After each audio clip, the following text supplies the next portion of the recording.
We have three speakers today, and our first one is going to be talking about open source tools for enhancing product productivity with GIS. I'd like to introduce Jason Baker.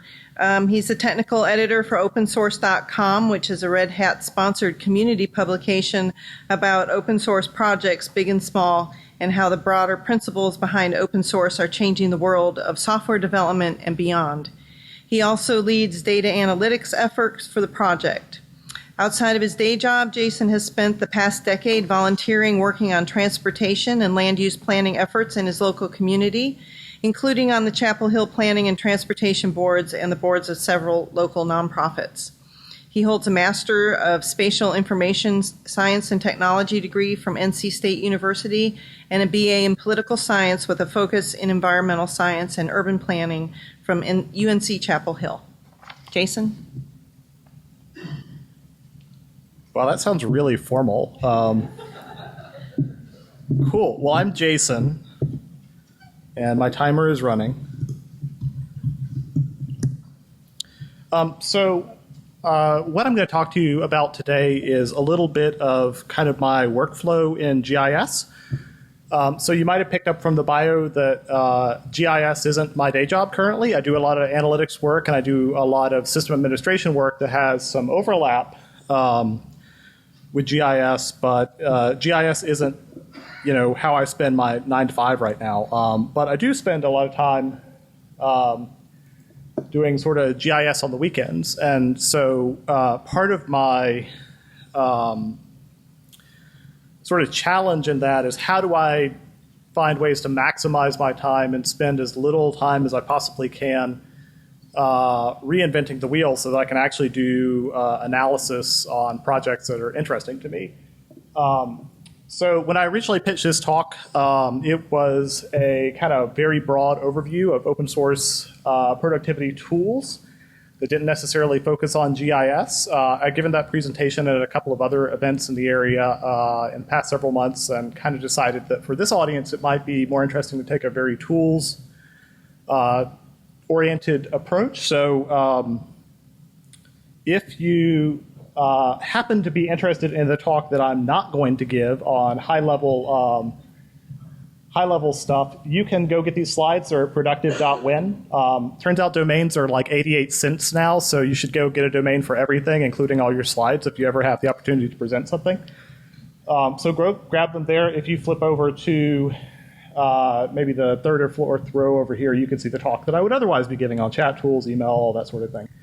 But what I want to focus on today is really on the tools side of my workflow. So all of this is up on GitHub.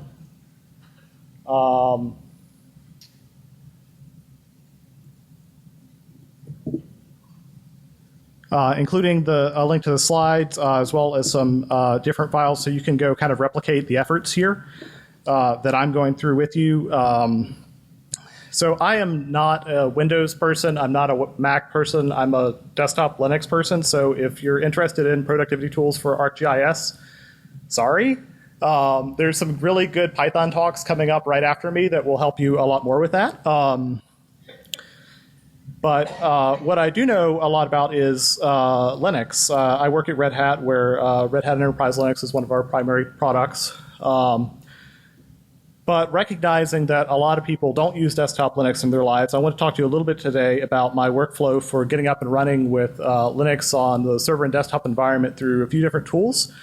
If you happen to clone the repo I was just talking about, you'll find a bunch of different things within here.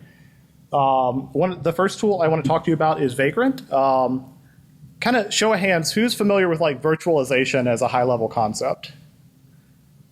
Cool. So about half the room. So virtualization is the ability to run another virtual machine on top of the machine that you're currently running. So I'm running a desktop Linux system. I'm going to run another system on top of it. This lets me, when I do need to jump into ArcGIS or something, I can spin up a Windows instance on top of my Linux machine without having to, go through the process of installing a separate partition, rebooting all of that, or even using a different machine. So there's this really cool tool out there called Vagrant that allows you to sort of define what your virtual machine is going to look like in a really programmatic, text-oriented way. And it's super easy to use. It runs on Windows, Mac, or Linux. So if you want to launch a virtual machine, you have the opportunity to do so through code. And you'll see it'll take just a second here to boot up. And we're actually going to jump over to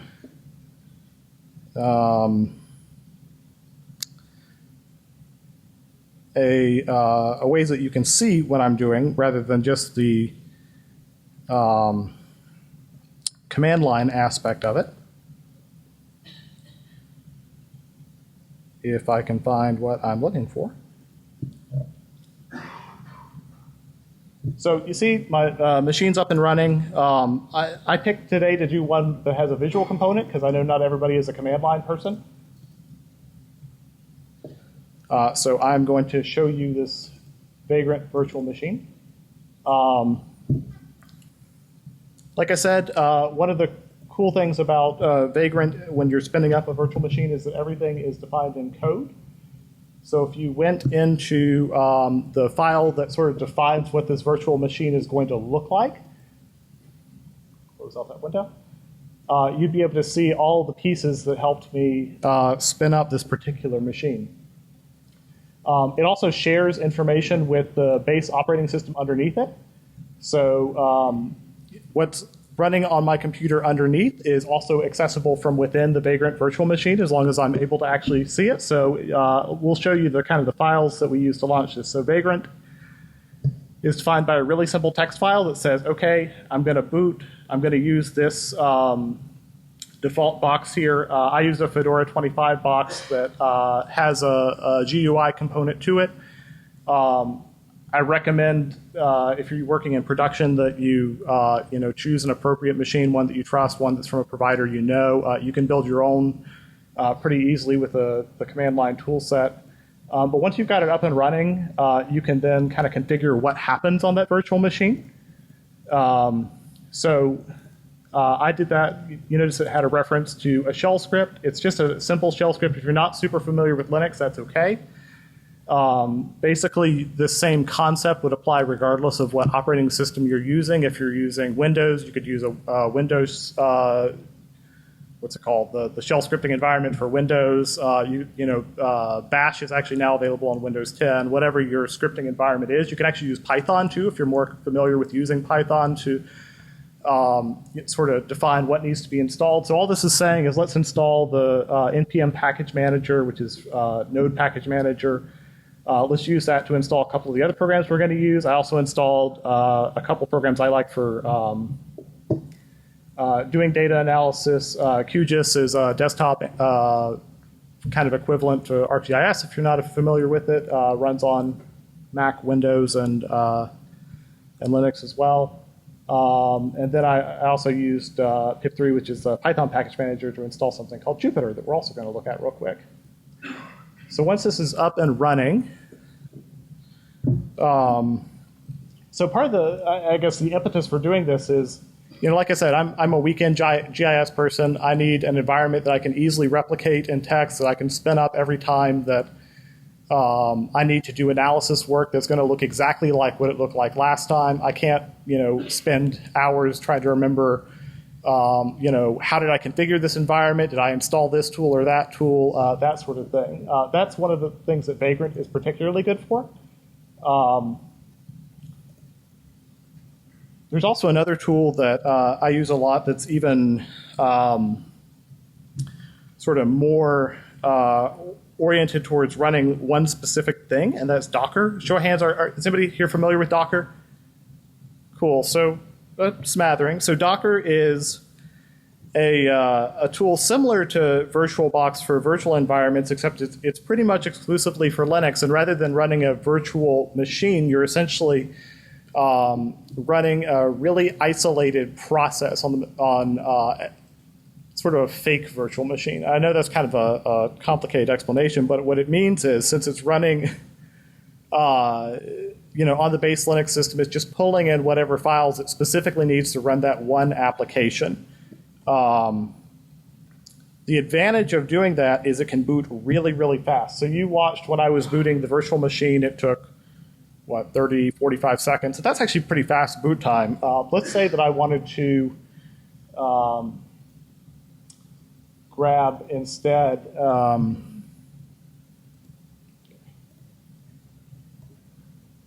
see, this is the fun thing about having your notes in code too, is you can just go grab it and copy and paste.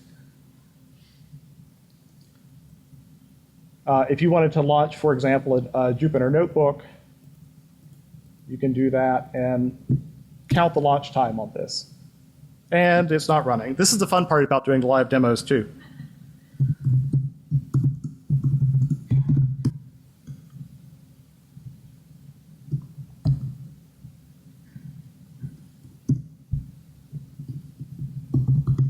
Always make sure your software is actually running before you do a live demo. That's kind of a key piece.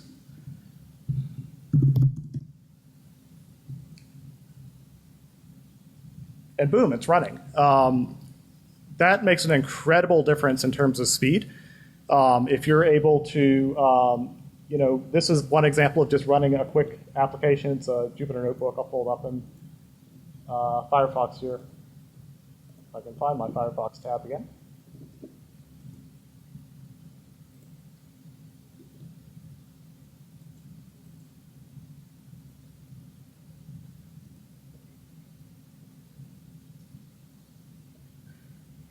So imagine instead of running a simple application like this, you had a database server environment where you needed to, for example, spawn 15 databases, or if you needed to spawn a bunch of front ends to a database. Let's say you're building a Node.js application that's public facing, and you need to have lots of different entry points so that people coming in from all sorts of different directions aren't hitting the same entry point, but you can spread them out over multiple servers or multiple areas. Docker is a really great way to do that. Jupyter Notebooks is one of my the reason I use this example. It's another tool I use a whole lot to sort of speed up the process of working with data. I use it an awful lot for sort of making it replicable to download sample data from different locations. I'm not going to go through this in detail because there's another 2 Python talks after me, but this is just an example of how I use it to,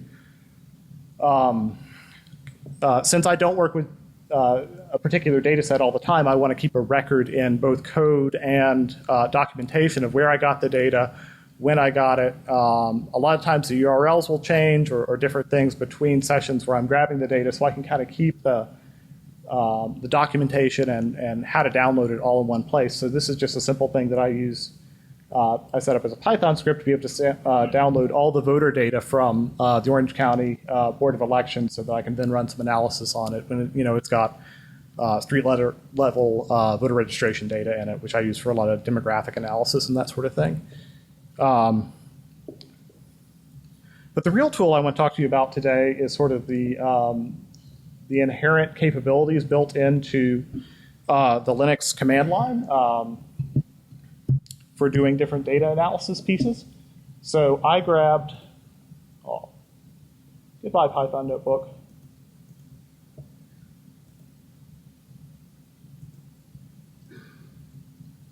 I grabbed some sample data from the Chapel Hill Open Data Portal that I just kind of want to use as an example today of some of the analysis tools that the Linux command line has inherently built into it.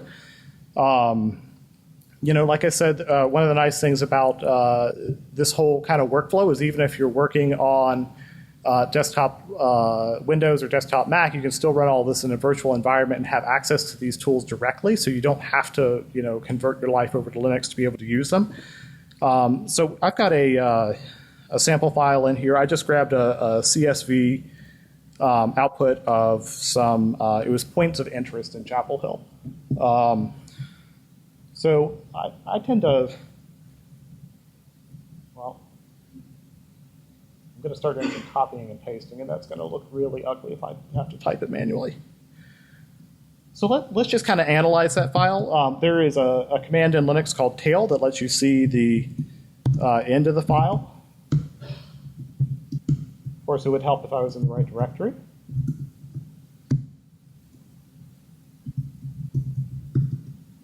And it would help if I could spell.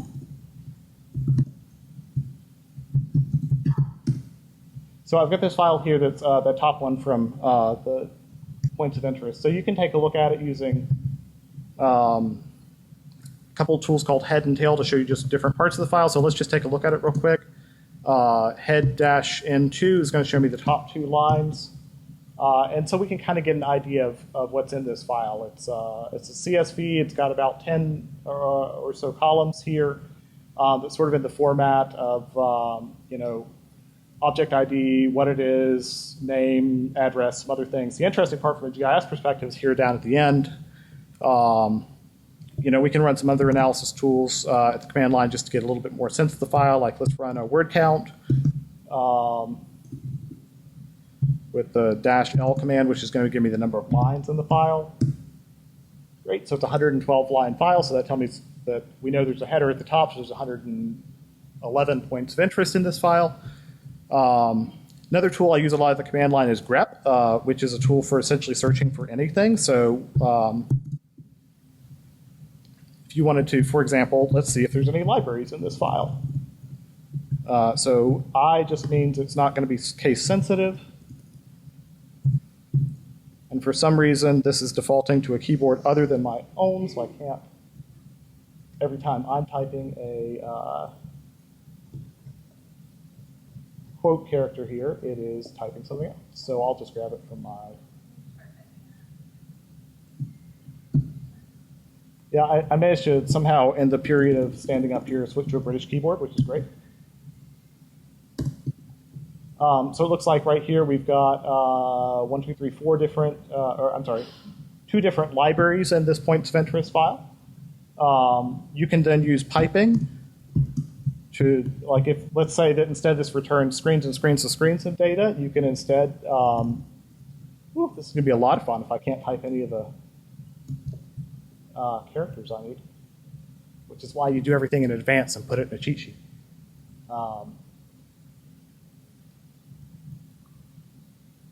So let's just jump on to a different one because I've only got a couple minutes left here.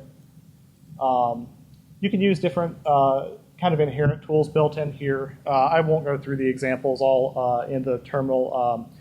Sort is a really great tool for sorting by column. Stream Editor is kind of a find and replace thing, so that if you wanted to, for example, chop off the headers of a bunch of different CSVs and put them together. I use this a lot because I get, for example, monthly collections of data from different sources, and so I'll end up with a directory that'll have 10 years worth of monthly data, so 120 files, and I want to go ahead and shave the first line off of them to get the headers off and combine them all together. Set is a really great tool for doing that. A couple other tools here, cut, unique, and awk. I'm not going to go into this in a lot of detail at the moment, but like I said, all the slide information is up there at productive.win if you want to go through and look at all the examples. But I did just want to show you one last tool that I use an awful lot in my sort of day-to-day productivity attempts, and that's a tool called Node-RED. Node-RED is another JavaScript-based tool that I like a lot because it. How many of you are familiar with like IFTTT? If this, then that. Show of hands, anybody? So essentially, it's a tool to get input from anywhere, do something with it, and push output to anywhere else. Unfortunately, it's really limited, so it's really great if you want to do like, hey, look, go get me all the tweets that are pictures of cats. Great, now put those in my Dropbox. Well, it's great, now I've got a Dropbox full of cat pictures, but it's not necessarily the type of tool that you can use in a more enterprise application or analysis situation. But fortunately, there is a, look, I've already crashed Firefox. That's a good demo. An open source tool that can do some really cool stuff. You can get inputs from, here, I'll make this full screen, pretty much any application you can imagine. I've put some demos up here in the world before I realized that this was going to be the world's tidiest screen.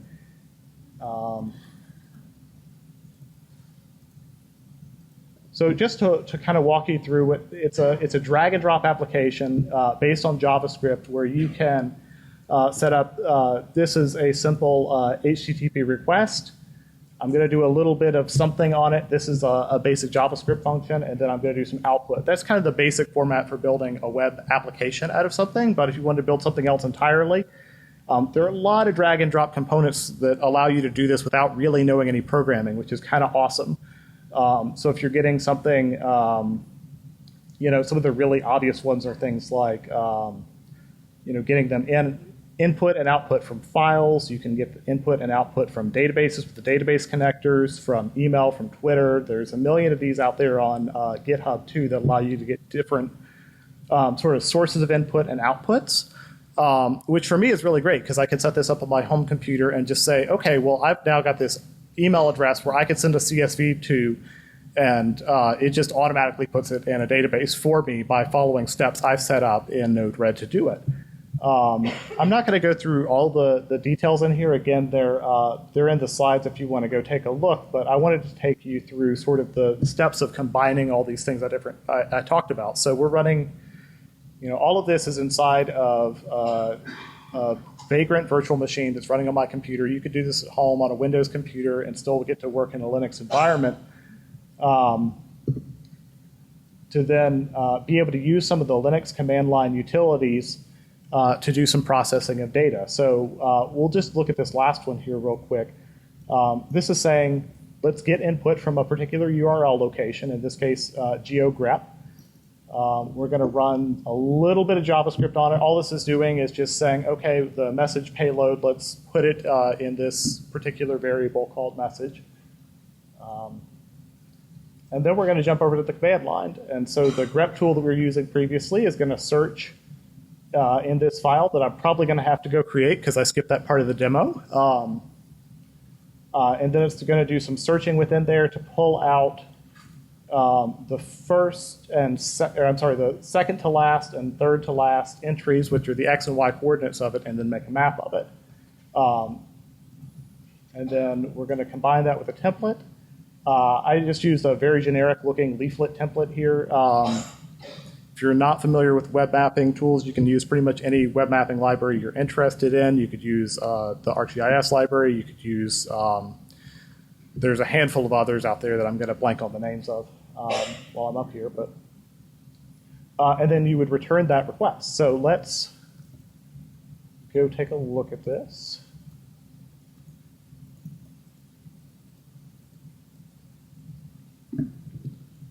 All right, I'll use the keyboard because it's not cooperating.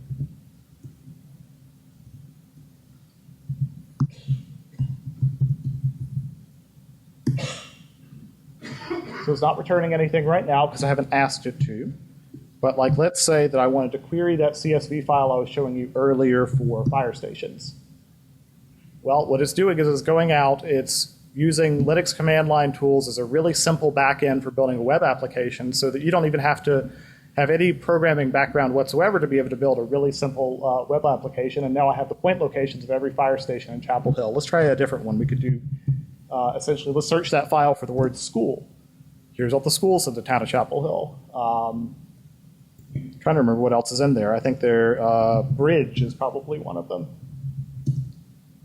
They're all the marked bridges. Apparently, we only have 4 bridges in Chapel Hill. Must be really great for NCDOT. But anyway, my point in this presentation, this being in the session out of the box, is to think out of the box a little bit about the tools that you can build, that you could use to build web applications. You don't have to be a programming expert to use any of them. You don't have to be falling back on the traditional tools for any particular job. You can actually use quite a wide variety of tools to do a whole bunch of different processing things, and that it's worth the time to learn those tools and figure out what they can do for you. So I'll leave it there. If you really want to see the other presentation I didn't give, like I said, those slides are at productive.win, which I should probably put back up on the screen. If you want to go take a look, or take a look at the GitHub directory where all this stuff is, so you can play around with it on your own time. So, thanks.